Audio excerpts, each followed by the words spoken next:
touted herself that I'm the youngest speaker. And I'm wondering if she may actually be the youngest member in the audience. But we'll let Varuni decide for herself. Absolutely a creative person who's working in CouchDB. And over to you, Varuni, to talk about fast authorization checks. Thank you. Is this working? Hi, everyone. Good morning. I'm Varuni. And today I'll be speaking about fast authorization checks in a dynamic graph indexing in Go. So a little bit about me. I work in the indexing team at Couchbase. I was at JP Morgan before. I absolutely love distributed systems, distributed graphs, and ML. So if you're interested in these subjects, I'd love to chat. So yes, before we get into the topic, let's understand what is authorization, right?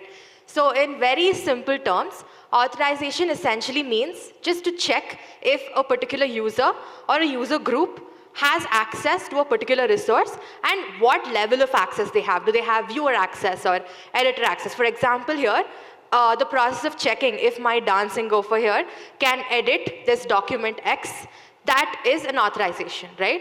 And one absolutely important thing that you need to keep in mind with authorization is that it needs to have low latency and it needs to be very scalable. Why does it need to have low latency? It is because authorization in any app, any system, it's always in the critical path of user interaction, right? And you need to make sure that you don't keep the user waiting. There was a study done by Deloitte where they basically concluded that even a 0.1 second improvement in load time led to a 8x user retention. Therefore, authorization checks, millisecond latency, very important. Now let's look at the evolution of access control, right? So first we had RBAC, which is essentially role-based access control, where the roles were given a lot of importance. So if you are an editor, that means you can do these things. But that was very rigid, because how many roles will you make, right? And everyone with the same role had the same level of access. So if you had to restrict someone, you couldn't do that. So it was not flexible. Next came attribute-based access control. This had a dynamic approach where importance was given to the attributes of the users and the entities and the resources. So for example, here you would check if, okay, so if the user is located in the USA, then give them access. But the problem with this was that it gave a lot of flexibility. It was very hard to get right. Next came relationship-based access control, which evolved around the relations that users had to objects and the ecosystem itself. So here it would be like if the editor of folder A can edit all of the docs inside the folder A. I would like to think of this as, with a slight analogy, RBAC is essentially like, you know, your plain black coffee. Like, it's very simple but straightforward, but it's also not, it's basic, right? Next, you have attribute-based access control, which is like ordering at Starbucks. There's so many variations that you can have, but it's, again, a headache to get it right. Next, RBAC, you can think it's like the perfect balance. So maybe like a group coffee tab that you have. So next, let's move on to the birth of Google Zanzibar. And no, it's not the country of Zanzibar. It's this Zanzibar. So imagine you're Google, right? So you have so many services that you have. You have YouTube, Maps, Calendar, Gmail, so much. And each of those apps have their own requirements, right? The way that Google Maps handles authorization is not the same way that YouTube will handle authorization. And it's not the same way how Gmail handles authorization. So, but it's all the same user, right? You have one Google account. You don't have separate accounts for each of them. But earlier, actually, each of these apps had their own custom library. And it was actually a nightmare of inconsistency, and it was a security risk. Plus, there was a lot of duplication of effort, which is why Google, in around 2018, came up with this concept of Zanzibar, where they said that we'll have authorization as a service. So they introduced the concept of authorization as a service, where they said that we'll put all of this access information on one system, And that will be the single source of truth for all of Google's products. And this is built on top of SpannerDB. And like I said, it's used by all Google products. So today, if you maybe open a YouTube video, checked your Gmail account, or yeah, you definitely like have hit Google Zanzibar. So yeah, it's like one system to rule it all. Now getting into the schema and representation of Google Zanzibar. So data here is stored in the form of tuples. Tuples of what? Object, relation, user. So you have the object here, let's say it's a dog. Then the relation, what level of access they have. Then the user, this can be a user group, right? For example, let's say we have like a classroom, right? And you have teacher and student as the users. And let's say the student created a homework. So the student will have editor level access, and the teacher will have a reader level view. Similarly, let's say there's a marks card, which the teacher is the owner of, and the student can only have a reader access. So you can see that this forms a DAG, right? A directed acyclic graph. So that is how the schema is. Next, going to SpiceDB. Zanzibar is great, but the thing is Zanzibar is proprietary to Google. So a lot of startups and open source implementations came around the concept of Zanzibar. And SpiceDB is the leading open source implementation of Google Zanzibar. It's entirely written in Go. And it's used by top companies like Reddit and Netflix. So let's walk through an example of an auth check, right? So let's say we have this example, which is like the hierarchy of a university, let's say. And here, if we need to check if the chancellor has an access to the assignment created by the student, what do we have to do? We just have to do like a graph traversal, something like a graph traversal, right? But what we saw was that in in SpiceDB, the way that it's implemented is they just do like vanilla BFS, like breadth first search. And this is slow because for deeply nested queries, as when you add more hierarchies, what happens is that it scales linearly. So you will have an O of n time complexity, which is slow. And authorization is critical for, it needs to have millisecond latencies. Therefore, you need to make sure that it doesn't have a lot of load time. Which is why we thought, why not use transitive closures and index this? What's the transitive closure? It's a very simple concept. So let's say you have A, B, and C. So if A has access to B and B has access to C, that means indirectly A has access to C. So that is the concept of a transitive closure. And similarly here, all of the colorful lines that you see, they are the transitive closures for that particular entity.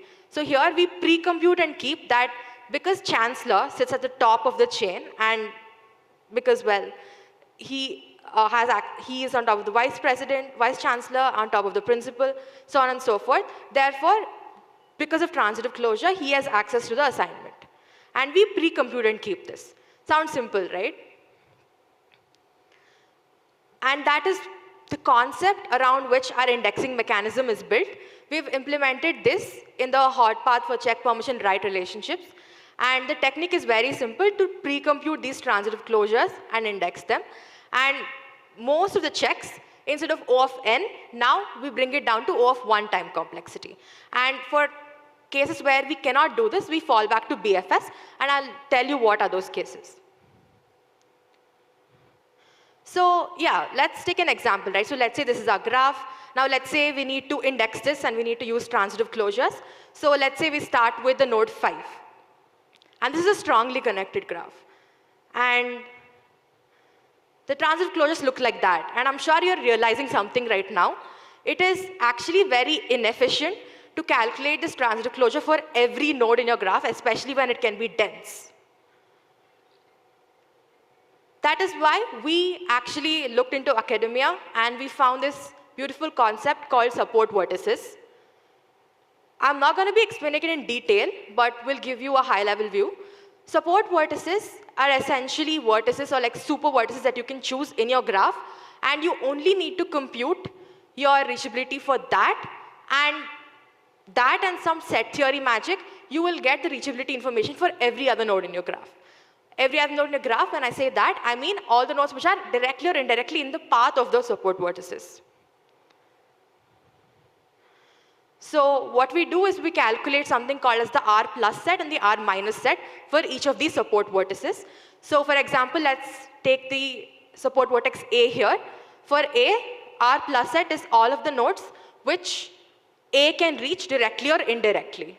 And R minus is all of the nodes that can directly or indirectly reach A. So it's the exact opposite.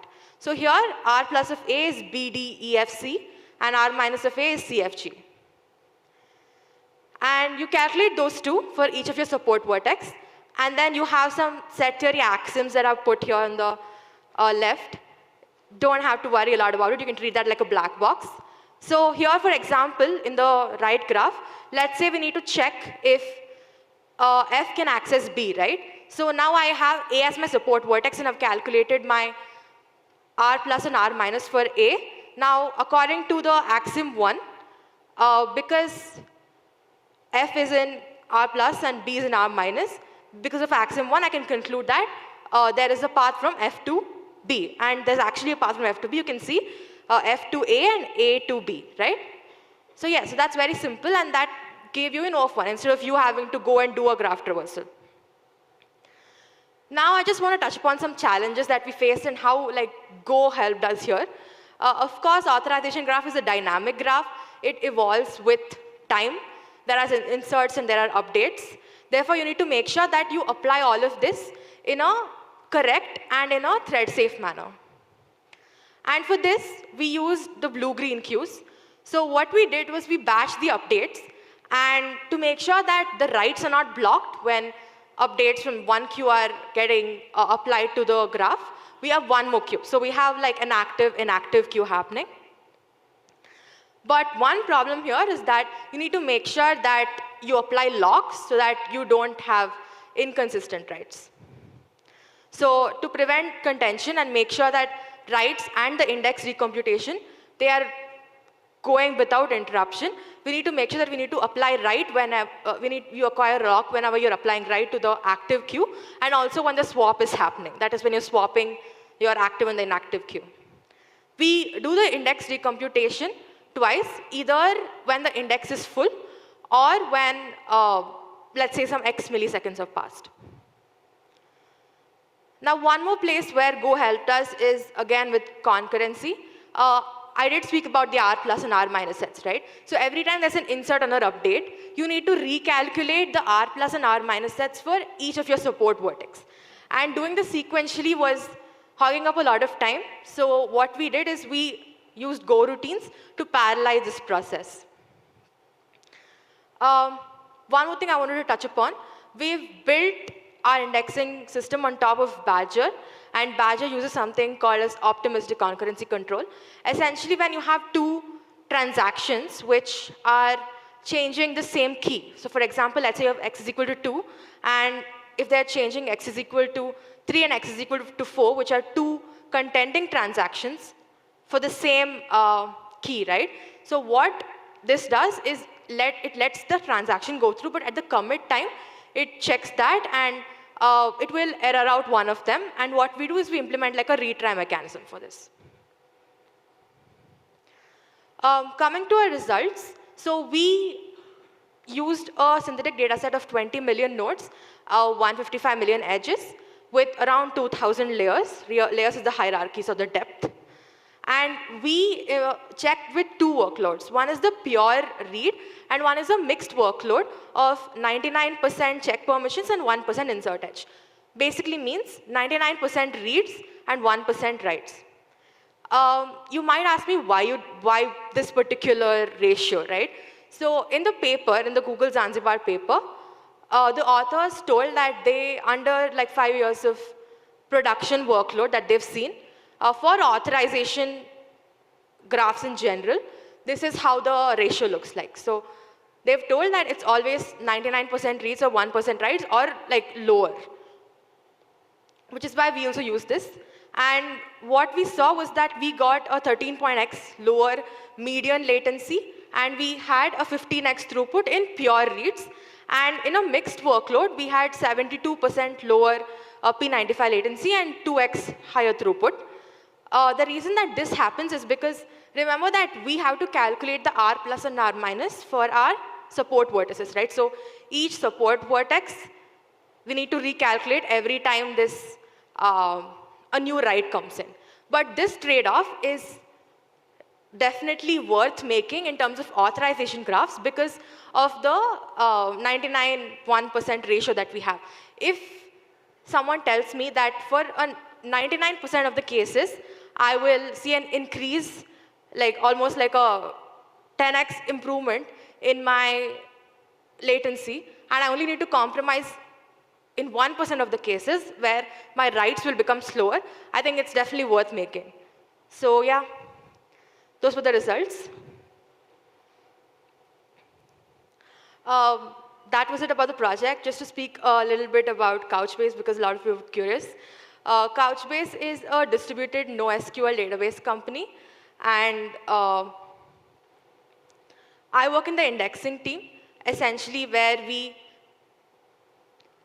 implement vector search and vector indexing.